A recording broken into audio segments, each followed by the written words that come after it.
కాదు బ్రో.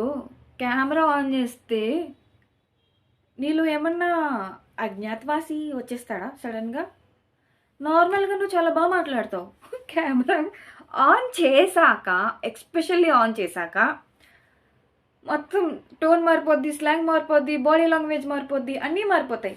నార్మల్గా నువ్వు ఎలా మాట్లాడతావో అలా అందరితో మాట్లాడితే అందరికీ నచ్చుతావు. నువ్వు స్పెషల్గా వేరే కొత్త పర్సన్లా మారిపోవాల్సిన అవసరం లేదు. నువ్వు మాట్లాడు బ్రో. నీలా నువ్వు మాట్లాడు. ఎందుకు ఎందుకు నటిస్తున్నావు కెమెరా ముందు? నటించకు. నీలా నువ్వు మాట్లాడు. మారిపోవద్దు ప్లీజ్. నీకు దండం పెడతాను ప్లీజ్. ఒక్క చిన్న వీడియో చేయడానికి నీకు ఎందుకురా ఇన్ని కష్టాలు? ఎందుకు? ఇందాక నుంచి కనీసం ఒక 20 టేక్స్ చేసి ఉంటావా? ప్రతి చిన్న వీడియోకి నువ్వు నార్మల్గా మాట్లాడు, అందరికీ నచ్చుతావు. లేదా ఎవరు చూడరు. అర్థం చేసుకో ప్లీజ్. అర్థం చేసుకో బ్రో.